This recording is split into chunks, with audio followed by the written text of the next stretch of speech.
जनता को हक है कि वो अपने पीएम की डिग्री देख सके। अगर पीएम की डिग्री फर्जी हो तो क्या कार्रवाई होगी? ये सभी सवाल आपके मन में भी चल रहे होंगे, और हो भी क्यों ना। इस वक्त पीएम मोदी की डिग्री को लेकर जो बवाल चल रहा है, उसे देख लोगों की जिज्ञासा और भी ज्यादा तेज हो गई है। नमस्कार, आप देख रहे हैं सत्य हिंदी और मैं हूं आपके साथ कृति सिंह। ये जो आपको स्क्रीन पर दो डिग्रियां दिख रही हैं, ये पीएम मोदी की वही डिग्रियां हैं जो बीजेपी ने खुद अपने एक्स हैंडल पर 9 मई 2016 को शेयर की थी। लेकिन मोदी की इन डिग्रियों पर लगातार विवाद उठते रहे हैं कि पीएम मोदी की ये डिग्रियां असली हैं भी या फिर फर्जी हैं। वैसे एडीआर यानी कि एसोसिएशन फॉर डेमोक्रेटिक रिफॉर्म्स के मुताबिक पीएम मोदी पोस्ट ग्रेजुएट हैं। यहाँ आप देखें तो जो डिग्री है उनकी एसएससी की जो डिग्री है 1967 में उन्होंने एसएससी बोर्ड से पास किया। बीए उन्होंने 1978 से पास किया दिल्ली यूनिवर्सिटी से।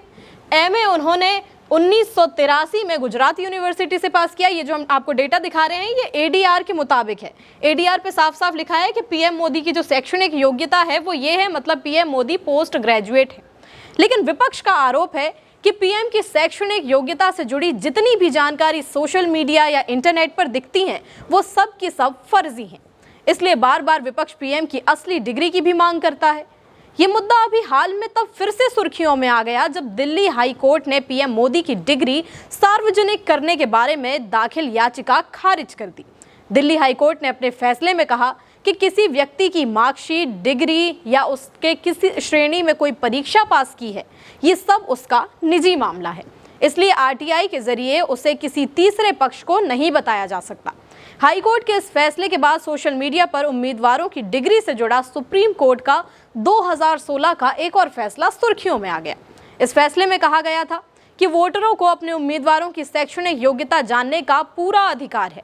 हाई कोर्ट और सुप्रीम कोर्ट के फैसलों को लेकर लोग सवाल उठा रहे हैं कि दोनों फैसलों में ऐसा विरोधाभास देखने को क्यों मिल रहा है।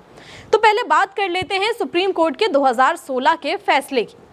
दरअसल बात 2012 की है। मणिपुर के काकचिंग सीट से पृथ्वीराज नाम के नेता ने चुनाव लड़ा और जीत भी गए।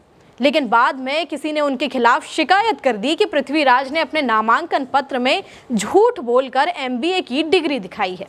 जब मामला सुप्रीम कोर्ट में पहुंचा तो साफ हो गया कि पृथ्वीराज ने एमबीए की फर्जी डिग्री दिखाई थी। सुप्रीम कोर्ट ने इसे गंभीर मुद्दा माना और कहा कि ऐसा झूठ सिर्फ वोटरों का भरोसा नहीं तोड़ता, बल्कि देश के लोकतंत्र को भी बहुत नुकसान पहुंचाता है। इसलिए कोर्ट ने पृथ्वीराज का चुनाव ही रद्द कर दिया। लेकिन जब जब पीएम की डिग्री पर सवाल उठे और बार बार उनकी डिग्री दिखाए जाने की मांग की गई, लेकिन हर बार ये मांगे सुनी ही नहीं गई। सुप्रीम कोर्ट और दिल्ली हाई कोर्ट के फैसले में क्या क्या कहा गया है, आइए देखते हैं।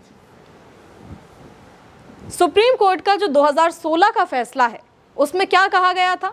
वोटरों को अपने उम्मीदवार के बारे में सही जानकारी जानने का बुनियादी अधिकार है।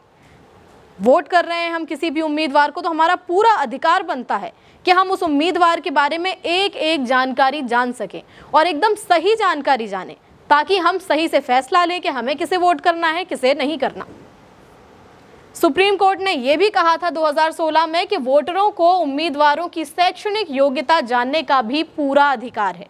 यानी कि जो ये कहा जा रहा है कि शैक्षणिक योग्यता जानने से क्या होगा, तो सुप्रीम कोर्ट 2016 में ही बोल चुका है कि वोटरों को ये हक है, वोटरों को अधिकार है कि वो शैक्षणिक योग्यता जाने उस उम्मीदवार की जिसे वो वोट देने का सोच रहे हैं या फिर जिसे उन्हें वोट दिया है। सुप्रीम कोर्ट ने कहा था कि वोटर को यह भी तय करने का अधिकार है कि किसी को वोट देने के लिए आधार उसकी शिक्षा है या फिर नहीं। अक्सर हमने देखा है कि राजनीति में यही कहा जाता है कि कोई भी बड़े पद पर है तो उसकी एजुकेशन क्वालिफिकेशन यानी कि शैक्षणिक योग्यता से क्या लेना देना। लेकिन सुप्रीम कोर्ट तो 2016 में बोल चुका है कि वोटर को यह अधिकार है कि वो खुद से ये तय करे कि हमें किसी को वोट करना है तो हम उसकी शैक्षणिक योग्यता देखेंगे या फिर नहीं।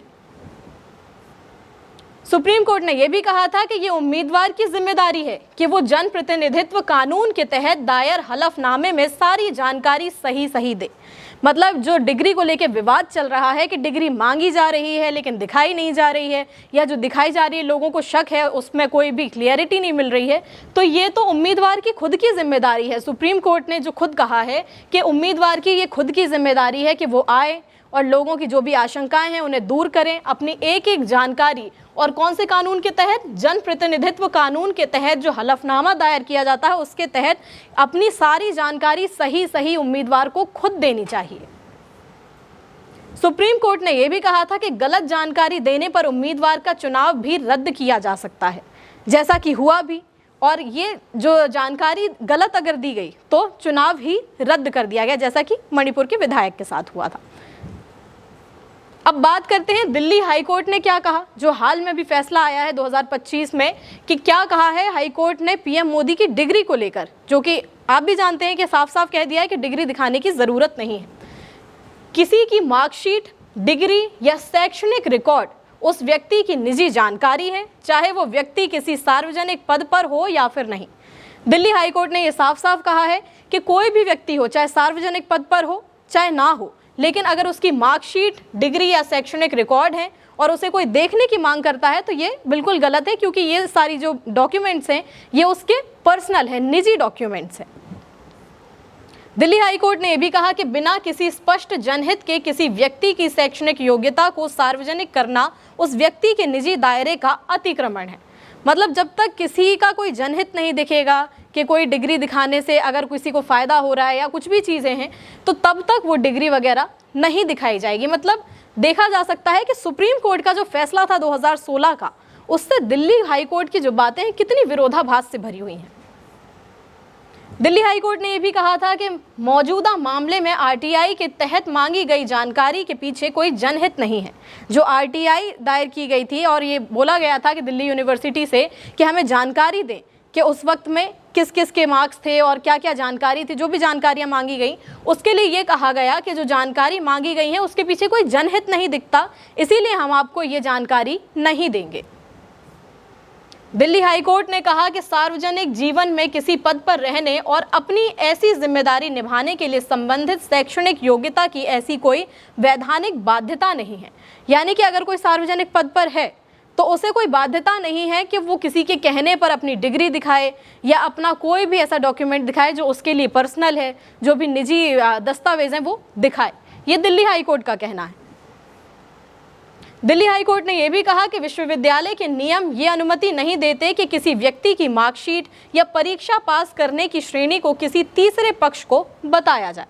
दिल्ली यूनिवर्सिटी का ये कहना रहा, जिसको दिल्ली हाई कोर्ट ने भी दोहराया, कि यूनिवर्सिटी और जो छात्र हैं उनके बीच में एक भरोसा होता है किसी भी चीज़ को लेकर, उनके मार्क्स को लेकर, उनकी मार्कशीट को लेकर के, तो वो भरोसा वो नहीं तोड़ सकते। और कोई तीसरा पक्ष आ जाए और वो ये कहे कि हमें इसका रिजल्ट देखना है या हमें इसकी मार्कशीट देखनी है, हमें इसकी जानकारी चाहिए, तो हम ऐसी जानकारियां नहीं दे सकते क्योंकि वो उसकी निजी जानकारियां हैं।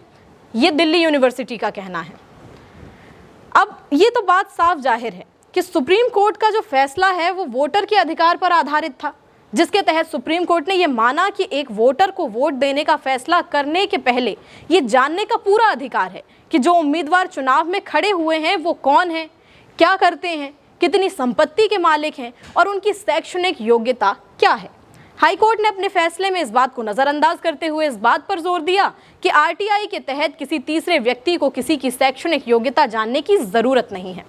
हमने आपको सुप्रीम कोर्ट का भी फैसला बताया और हाई कोर्ट का भी। दोनों के फैसले को जानकर आपकी क्या राय है? क्या जनता को अपने प्रधानमंत्री की डिग्री देखने का अधिकार है या फिर नहीं?